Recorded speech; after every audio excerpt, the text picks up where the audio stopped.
everybody, and welcome to your NBA Fix podcast presented by hoopshabit.com. Today's March 3rd, 2013, and this is episode number 18. Every Sunday night, we cover the week that was in the NBA. On this week's show, we'll talk about top contenders for the NBA championship and what their strengths and their weaknesses are. We're also going to talk about Magic Johnson's offer of $1 million to LeBron James to participate in the 2014 dunk contest. In your parting fix, we're going to talk about two all-time records that look like they could fall this year. Don't forget you can find Hoops Habit on Facebook, Twitter, YouTube, iTunes, and of course on hoopshabit.com. Now let's get to the NBA contenders and take a look at what their strengths and their weaknesses really are.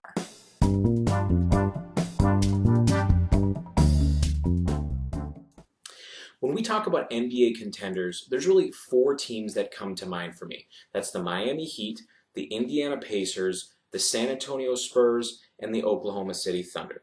Sorry Knicks fans and sorry Clipper fans, I just don't see you guys as having enough collectively to be able to move on and move past these other teams.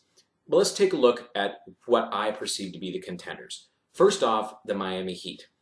Now, when we look at their strengths, obviously they're one of the best teams in the NBA right now. They are definitely the hottest team in the NBA. They're riding a 14-game winning streak after beating the New York Knicks 99-93 at Madison Square Garden on Sunday afternoon. Now, this is a very typical Heat game. They fell behind a little bit early, struggled to get back into the game, and then when LeBron James decided it was over, it was over. He turned it up a notch. Whether it was a key block on Tyson Chandler, yes, you could have called a foul on that play, but the fact is the refs didn't. Let the conspiracy theorists sort that one out on their own. But the fact is that James had more talent and more desire than anybody out there on the floor. That is their biggest strength. Along with Dwayne Wade, they have one of the best 1-2 combinations in all of basketball. The Oklahoma City Thunder would have something to say about that, but aside from those two teams, you're not going to find another 1-2 punch better than James and Wade. James is having one of the best seasons he's ever had, and that's saying a lot considering he's a multi-time MVP. He's won a Finals MVP, an Olympic gold medal, been to 3 NBA Finals, back-to-back NBA Finals. He's on pace to have his 6th consecutive season leading the league in efficiency. Now, if he isn't the best player in all of basketball, I don't know who is. Now, let's talk about their weaknesses for a second. The Miami Heat are a little bit weak on the interior. Now, the fact is they make a lot of shots. Okay, so rebounding, it's a little misleading. They're not going to get nearly as many rebounds because a lot of their shots go in. Defensively, they haven't been quite as good as they have been in previous years, but the center position is a struggle. There's a reason they went out and got Chris Anderson and recently signed Juwan Howard. They need more bulk in the middle. They need more help. Today, a perfect example. Even though the Heat came away with what amounts to be a tremendous win over the Knicks, establishing even more separation between the number 1 and number 2 seed. They're at 7.5 games ahead of the Knicks for the number 2 seed right now. Chris Bosh, the guy that's playing center for the Heat right now, played 37 minutes. He got 1 rebound, just 1. You got LeBron James and Dwayne Wade who are doing everything they can to pick up the slack, pick up the rebounding slack. However, you know that they're not going to have enough energy to get through the entire season if they have to continue to pick up Bosh. Bosh was moved to center, put on a little bit of weight in order to be able to compete on the defensive end, to be able to secure rebounds while still keeping the identity of a spot-up shooter. Granted, today he hit an extremely big shot at a big time late in the 4th quarter, but that rebounding really sticks out to me. Amari Stoudemire is not a guy who's going to crash the boards anymore. Tyson Chandler is. He came up with 8 rebounds today, so you could say that Bosh did a pretty good job keeping him off of the glass. But this is going to really come back to bite them at some point. Either a team like the Indiana Pacers with Roy Hibbert and another athletic big man in Paul George, they're going to take advantage of the Heat, or at the very least neutralize some of what LeBron James does. When James crashes the boards on the defensive end, he isn't able to get out on the fast break where he is deadly. On the other end, LeBron James, depending on who he's guarding, if he's sagging in the paint, he's extremely fast, but I don't know how quick he's going to be to get back out into the three-point line. So if he's got to sag in, he's generally sagging off of his man, giving his man an opportunity to make an open three-point shot. Now today, the New York Knicks couldn't hit the broadside of a barn. In their first meeting, it was the fact that the Knicks couldn't miss from three that made people believe that maybe they were as good as the Heat. They're not. The Heat are obviously the class of the Eastern Conference. Nobody can touch them right now. However, my next team, if there was a team that could step up and challenge the Miami Heat for the Eastern Conference crown, it's not the New York Knicks, it's not the Brooklyn Nets, not the Hawks, the Celtics. Pick your team, it's not any of those guys. It's the Indiana Pacers. They've already shown how good they are, especially at home. They're 26-5 at home. They may be 27-5 at home now. They have a home court advantage that's only second to the Miami Heat and the San Antonio Spurs. So with the Pacers, you got Roy Hibbert in the middle. If they're going to take advantage somewhere, it's going to be starting with Hibbert in the middle. Last year in the semifinals, you had to remember that when Hibbert was playing well, the Pacers looked like they were going to upset the Heat. They were up 2-1. Things were looking bad for the Heat before LeBron went into Superman mode and totally changed the series. Between he and Paul George, David West, who's been playing extremely well, they've got a very good team that plays excellent team defense. Now, none of these guys are going to be a LeBron stopper. None of them are going to take Dwayne Wade and totally shut him down. But as a team, they're number one in the NBA in opposing points, and they're number one in defensive rating. That says something. That takes pace and throws it right out the window and shows you that these guys can flat out stop anybody. They had a nice win today over the Chicago Bulls. They're trending in the right direction. They got Danny Granger back, and although he hasn't done a whole lot just yet, he's going to get back into game shape eventually. They've still got 20-some-odd games to go. You know that he's going to be ready come playoff time. A team that is deep and a team that is talented and plays hard with energy, desire, coached well, that's a team that can compete in the Eastern Conference. Now their weakness, they don't really have a true go-to player. You've got Paul George and David West who have been carrying the team with Granger out. They've played extremely well. However, Paul George in the fourth quarter, even though he's number 19 in the NBA in points, that's not that impressive for a team that you expect to go deep into the playoffs. But if you look deeper into that number, he's shooting 39.1% from the field. That's not very good. If you looked at today's game against the Heat game against the Knicks, down the stretch, the Knicks, even though they have a go-to player, they continued to falter. They couldn't execute down the stretch. The Miami Heat, they execute. The Indiana Pacers, they don't have the go-to guy. Even though they're coached well, even though they can generally stay within themselves and keep their composure as long as they're not playing the Golden State Warriors, they still have to deal with the same thing they had last year. They play a tremendous game. They're in it until the end. But in those possession-based games in the playoffs, which you're not going to have blowouts generally in the playoffs, they need a guy that they can depend on. They need a guy that they can go to. Who's that guy going to be? I expected Paul George to step up this year. He has. He's done a great job. But after that, who is it? It's not David West. You're not going to run a play for David West. He's going to get his numbers, but that's not the guy that you look for. Danny Granger, we thought that he might be the guy, but he seems to be more of a system guy. He's more comfortable in the flow of the offense, getting his points that way. So the Indiana Pacers are going to have to consider that once they get into the playoffs, figure out an identity and who is our guy. Like I said, Paul George possibly, but he hasn't really shown enough yet to where we can really trust him. Let's move over to the Western Conference. The Oklahoma City Thunder. Now their biggest strength is they have the most dynamic 1-2 punch in the West. What LeBron James and Dwayne Wade are in the East, Russell Westbrook and Kevin Durant are in the West. This team boasts a three-headed monster late in games between Durant, Westbrook, and Kevin Martin that are extremely good on the offensive end. Defensively, not as much. They're carried by Serge Ibaka.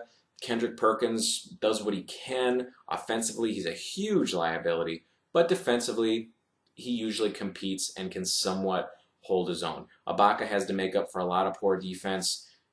Even though Westbrook and Durant are both athletic, Westbrook probably the most explosive player in the entire league, not named LeBron James, and Kevin Durant, one of the most skilled offensive players. He's extremely long, but he's not going to make first team all defense this year, nor probably anytime soon. Is there a way to stop the Oklahoma City Thunder offense? Well, of course there is, but it's not easy. The reason is because both Russell Westbrook and Kevin Durant are alpha dogs. They can both take over a game by themselves at any point. Now, usually, Durant doesn't have a problem deferring to Russ when he's hot. Westbrook, on the other hand, maybe not as crazy about deferring to Durant when he has the hot hand. And that's where a problem comes in. They have a lot of turnovers between Durant and Westbrook. And playing the kind of excitable, quick, up-tempo style that they often play, you're going to have those turnovers. As long as their efficiency is high on all of the other possessions, Coach Scott Brooks isn't going to have a problem with it. However, as we talked about previously, when you get to the playoffs and you start dealing with possession-based games, you cannot afford to give up those possessions.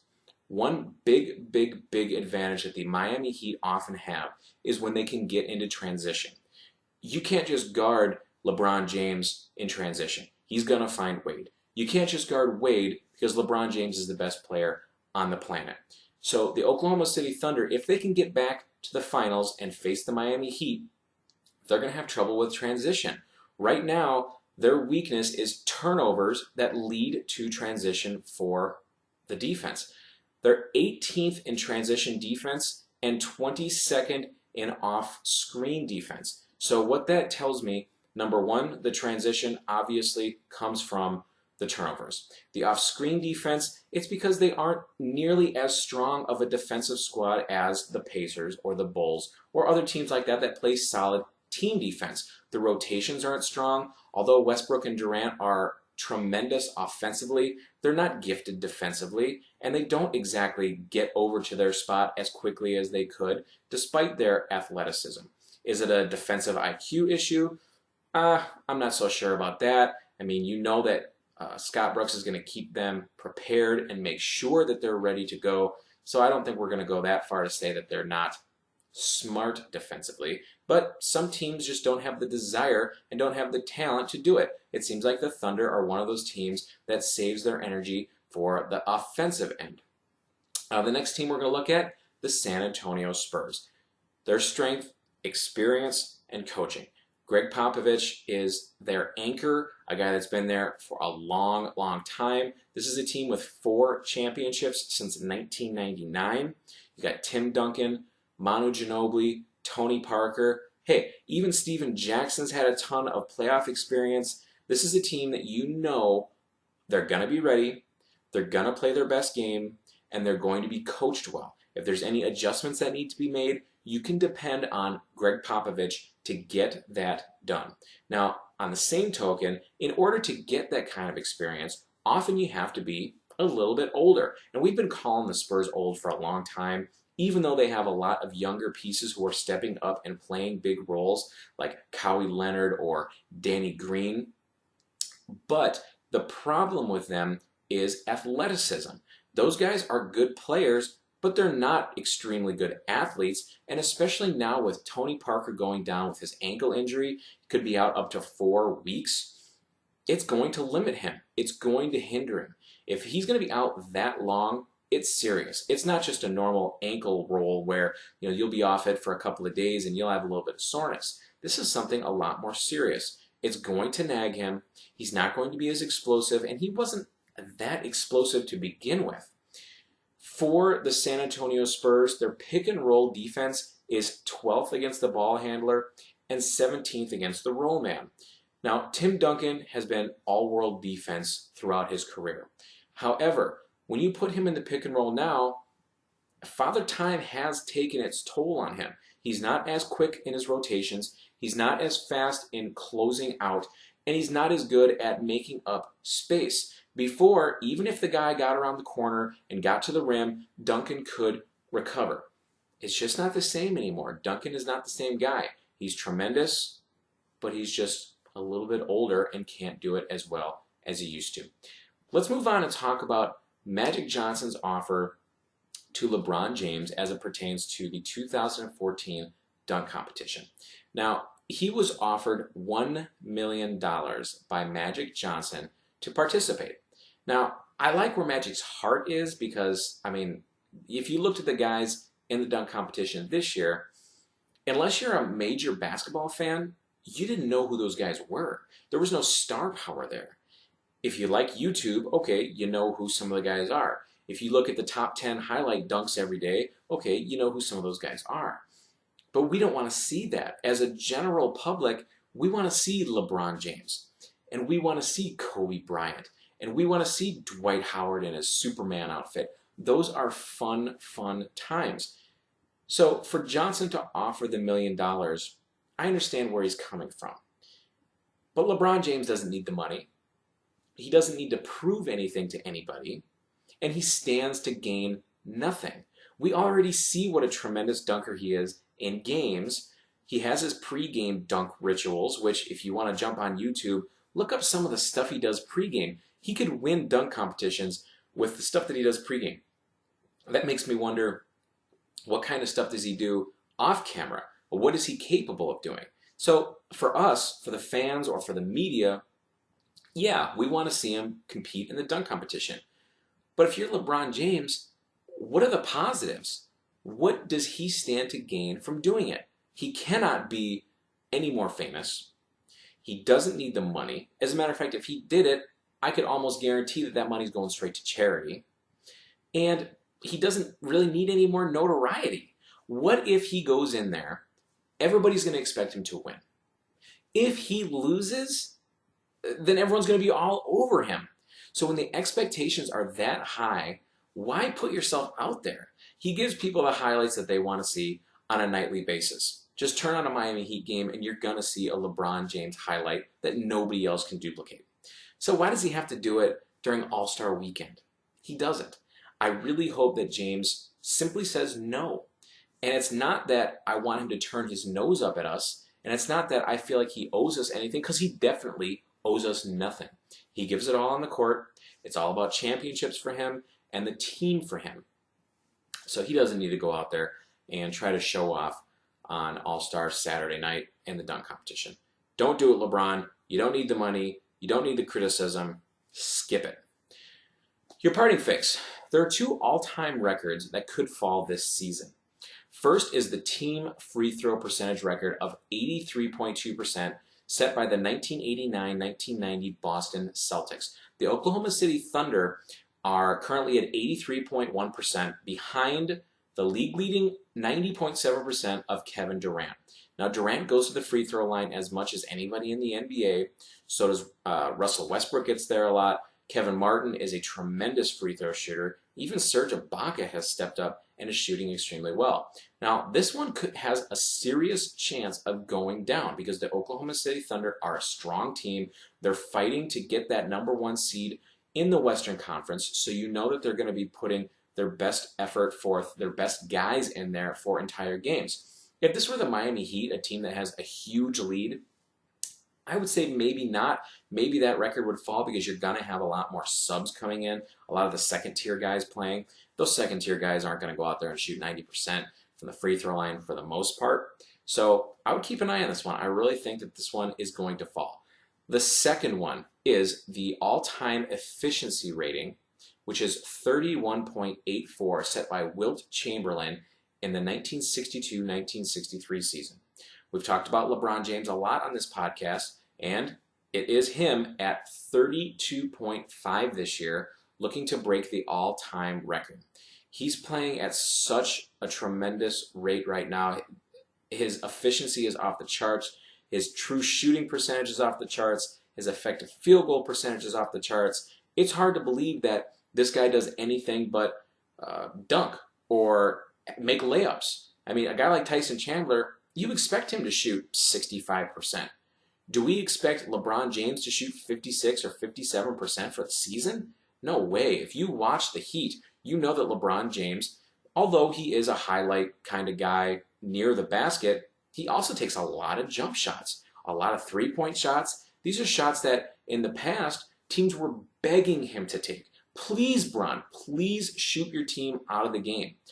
Well, now it's turned completely around. You can't leave James on the perimeter because he's going to kill you. If you close out too fast, he's going to go right by you, get to the basket, and either find the open man or dunk it in your face. This efficiency rating is going down. For the same reason that the free throw percentage record is going to go down, the efficiency rating record is going to go down because the LeBron James and the Miami Heat are going to be resting for the last 5 to 7 games of the season because they'll have no incentive to continue to play their best guys for 35 to 40 minutes a night. So that means you're going to get LeBron James going out there, playing his best game for 25 minutes, probably putting up lines like 8 for 11 shooting, 7 for 10 shooting. He's not going to be in there having to shoot those tough shots at the end of games for the most part, shots that generally are well defended, intense defense. Players don't make them very much. They really kill your shooting percentages. So I think LeBron James is going to do it. That's our show for this week. Thank you so much for listening. You'll find us here every Sunday night talking about the week that was in the NBA. Subscribe to our show through iTunes or come to the hoopshabit.com website and stream it there. Until next week, this has been your NBA Fix, presented by hoopshabit.com.